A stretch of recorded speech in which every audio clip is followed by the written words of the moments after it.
کوئی دنیا سے جاتے ہوئے اولاد یاد کرتا ہے. میرے باپ اچانک اللہ نے موت دی، ہارٹ اٹیک ہوا، ٹھیک ٹھاک تھے، اچانک. تو ایک میری بہن لاہور تھی، ایک فیصل آباد. تو میرے باپ آخر وقت تک کہتے رہے میری بیٹیاں تو بلا دو، اور میری دھیاں تو لے آؤ، اور میری دھیاں تو ملا دیو، میری بچیاں تو ملا دیو. اور یہ کہتے کہتے دنیا سے چلے گئے. ہر آدمی موت کے وقت یہی کچھ کرتا ہے. میرے نبی دنیا سے جا رہے ہیں، دنیا سے جانے کا وقت ہے. 12 ربیع الاول ہے، پیر کا دن ہے، 7 جون ہے، 11 ہجری 633 عیسوی. جبریل نے آ کے صبح آپ نے ساری بیگمات کو بلایا، رخصت فرمایا، ملاقات کی. بیٹے کو بلایا، کان میں کہا میں جا رہا ہوں. وہ رونے لگی، کرو نہیں، سب سے پہلے تیری میری ملاقات ہو گئی. 6 ماہ بعد بیٹی بھی پہنچ گئی باپ کے پاس.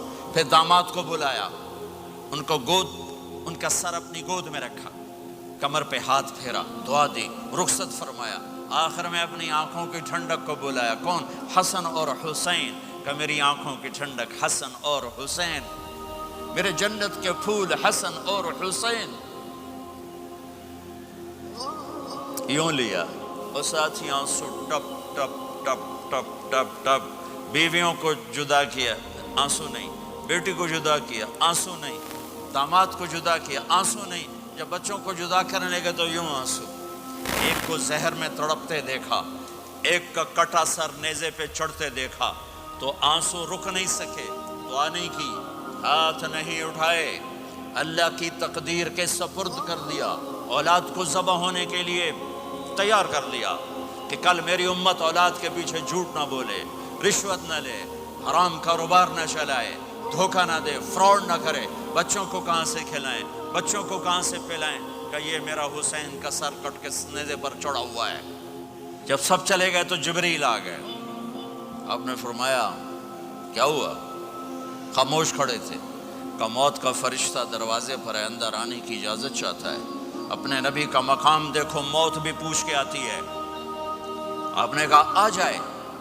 آپ کی اجازت پر ملک الموت اندر آئے. اسرائیل کا السلام علیکہ یا رسول اللہ. کہنے لگا آپ پہلی ہستی ہیں، میں سلام کر رہا ہوں، میں نے کبھی کسی کو سلام نہیں کیا. کہنے لگا آپ پہلی ہستی ہیں، اللہ نے فرمایا تھا پوچھ کے اندر جانا، بن پوچھے نہ جانا. پھر کہنے لگے آپ پہلی ہستی ہیں، اللہ نے فرمایا آنا چاہیں تو لے آنا، رہنا چاہیں تو چھوڑ کے آ جانا. ہاں، یہ وہ دربار رسالت ہے جہاں موت بھی پوچھ کے آتی ہے. آپ نے فرمایا میں اجازت دے دوں میری جان نکالو گے؟ کہا جی نکالوں گا. آپ نے یوں جبریل کو دیکھا، کیا کہتے ہو، جاؤں یا رہ جاؤں؟ جبریل نے کہا اللہ آپ کی ملاقات کے شوق میں ہیں، فیصلہ آپ کریں گے. ہاں یہ بات سنانا چاہتا تھا اگلی. آپ نے کہا اچھا جاؤ، پہلے اللہ سے پوچھ کے آؤ میرے بعد میری امت کے ساتھ کیا کرے گا.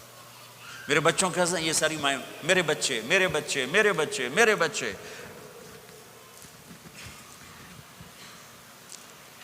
میرے نبی کو تو پتہ تھا کہ یہ تڑپ تڑپ کے ایک زہر میں جائے گا اور ایک کا سر کٹ کے نیزے پہ چڑھے گا. کیوں نہیں ان کے لیے ہاتھ اٹھائے؟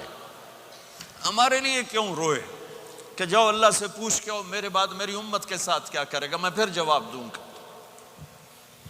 جبریل واپس گئے، موت کا فرشتہ کھڑا ہوا ہے. جواب آیا یا رسول اللہ آپ کا رب کہہ رہے ہیں آپ کی امت کو تنہا نہیں چھوڑوں گا.